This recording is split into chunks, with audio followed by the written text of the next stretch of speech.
Ya, jadi bentuk detoksifikasi yang sangat baik itu semua biasanya adalah puasa.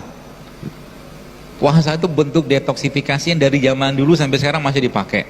Ya, bahkan sering saya sampaikan bahwa dalam Al-Quran itu kalau kita lihat atau kita baca ya, kan Allah sampaikan dan kami wajibkan berpuasa kepada kalian dan orang-orang sebelum kalian. Jadi sebenarnya dari dulu tuh sudah ada syariatnya. Menariknya memang syariat dalam Islam, ketika ada Rasul baru, Nabi baru, maka syariat yang lama dihapuskan.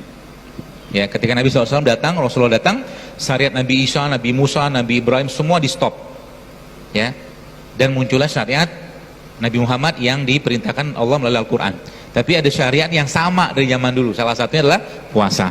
Jadi puasa adalah bentuk detoksifikasi yang paling baik sebenarnya. Jadi kalau mungkin kita sudah terlalu banyak masukan atau asupan sampah, ya salah satu yang kita boleh kerjakan adalah puasa. Atau kalau mungkin memang bukan waktunya berpuasa, Anda bisa lakukan ini bentuk pola puasa ini, ya. Tapi dia nggak makan tapi minum. Jadi seharian tuh nggak makan, cuma minum aja. 24 jam tuh minum aja. Kita nyebutnya water fasting. Water fasting itu dia ngeriset. Jadi ketika nggak ada bahan baku yang masuk, dia akan pakai bahan baku cadangan yaitu dari lemak. Ya, dari lemak. 24 jam minum aja terus. Minum apa? Air putih. Air putih.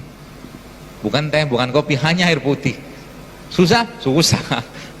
Ya. Atau kalau enggak Anda diprolong puasanya. Misalkan besok hari Kamis nih, teman-teman puasa misalkan itu kan. Lalu akhirnya kan misalkan jam 4 sahur. Sahur ya sedikit aja, ya minum air putih atau minum, kalau saya sih ya nggak banyak. Sahur itu kan sebenarnya kalau Anda nggak ada masalah gangguan di gizi ya atau gangguan lambung, ya sahur itu sebenarnya perintah ke badan, ke otak khususnya bahwa nggak ada lagi makanan. Ya, nggak ada lagi makanan sehingga pakailah sumber cadangan bahan baku yang lain gitu kan, yaitu lemak salah satunya. Ya, seperti itu. Nah, nanti sahur jam 4 misalkan. Bukanya misalkan jam 6. Dilamain lagi. Jadi waktu berbuka itu habis berbuka nggak usah makan dulu. Kalau 4 ke 6 kan sudah 14, sudah berapa? Sudah 4 ke 4 sudah 12, 12 tambah 2 udah 14. Nah, tambah lagi 4 jam ke depan. 4 jam ke depan Anda nggak makan, jadi nanti makannya di 18 jam setelah itu. Lapar. Kalau lapar apa yang terjadi? Tubuh akan switching bahan baku karena nggak ada bahan bakar, bahan baku. Tapi bahan bakar karena nggak ada bahan bakar, dia akan switching ke energi dari lemak. Kalau lemak sudah dipakai, katakan sangat berenergi. Ya, sangat berenergi. Insya Allah seperti. Jadi salah satu puasa. Baik Ustaz, kita lanjutkan ke pertanyaan dari beberapa message yang sudah masuk ke IG. Assalamualaikum Ustaz, saya Anissa dari lantai 15. Saya sering berdebar-debar dan sesak. Kata dokter, stres dan asam lambung. Kira-kira minum apa Ustaz? Berdebar-debar? Iya. Belum nikah kali? Ya, berdebar-debar banyak penyebabnya sih ya. Salah satunya masalah di mineral. Ya, mineral kalium ya salah satunya, kalsium, magnesium juga kalau dia kurang berdebar-debar juga ya, atau mungkin dia tak seimbang seperti itu. Paling gampang kalau saya sih diajak berzikir. Ya, berzikir dan ketika Anda ini yang solusi spiritual dulu ya. Ya, Anda punya air gitu kan, airnya diruqyah, lalu air tadi Anda ambil tangan Anda lalu diusapkan ke dada, ya seperti itu. Bisa juga kayak begitu. Atau mungkin yang minum air zam-zam, itu yang paling mudah. Terus bagaimana yang lainnya? Salah satunya adalah tadi kurma tadi. Kurma tadi dimakan maaf, atau bikin ramuan dari kurma ya, kayak mungkin bukan dari kurma tapi dari rimpang tadi itu loh, kayak mungkin jahe, kunyit ya, karena mereka penuh dengan mineral. Itu mudah-mudahan bisa membantu insya Allah. Amin. Baik, yang kedua, mohon saran untuk kanker usus supaya mengurangi nyeri dan menaikkan berat badan Ustaz. Kanker usus mengurangi nyeri dan menaikkan berat badan. Berat badan itu terjadi karena ya gizinya badan, sekalian gizinya badan itu dimakan sama badan, maksudnya sama kanker tadi gitu loh. Jadi porsi badan kita itu kan sel-selnya dimakan sama dia. Pertanyaannya, bagaimana cara kita tidak memberi dia makan? Ya, kanker tidak suka dengan lingkungan basah. Kanker tidak suka dengan lingkungan basah. Bagaimana caranya? Makan semua produk yang bersifat basah. Contohnya apa? Kurma ya, atau mungkin air zam-zam ya. Termasuk juga Bapak Ibu mungkin belum pernah ngetes, saya pernah ngetes, teman yang ngetes. Jadi ASI itu, ASInya ibu-ibu itu pH-nya sama kayak Zam-Zam. ASI itu. Jadi memang air terbaik itu memang air alkali sebenarnya, ya seperti itu. Kemudian sayur dan buah-buahan ya. Dan ada beberapa jenis sayuran yang memang sangat tinggi serat atau buah ya, atau ya sayur atau buah yang tinggi serat seperti rumput laut sama lidah buaya. Ya. Coba itu diminum ya. Nanti dibikin wedang atau dibikin minuman aja, rumput laut sama lidah buaya dimakan. Sesering mungkin dimakan, itu insya Allah akan membantu banget. Terus kalau untuk kankernya gimana?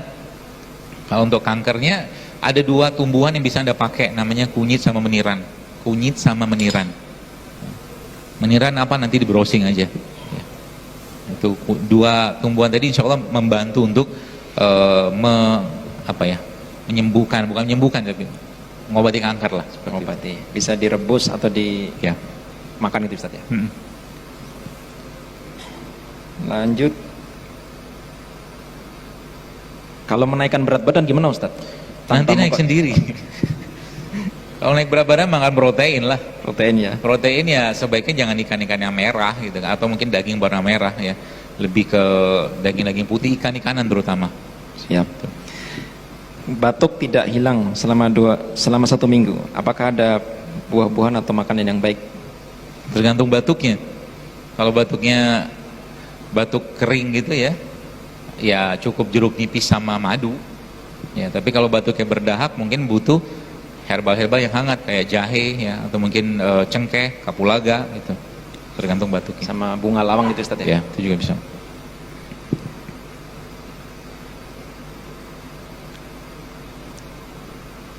Setiap hari kalau minum rebusan kunyit apakah tidak baik untuk ginjal Ustaz? Kalau saya pribadi sih saya lebih suka tukar-tukar sih ya. Ya. Apa namanya, hari ini kunyit, besok jahe, besok kencur gitu-gitu aja. Ya, dalam jumlah yang tidak berlebihan insya Allah aman. Insya Allah aman. Saya kena GERD sejak 2019. Dada sering sesak dan perut perih, tapi muntah tidak pernah.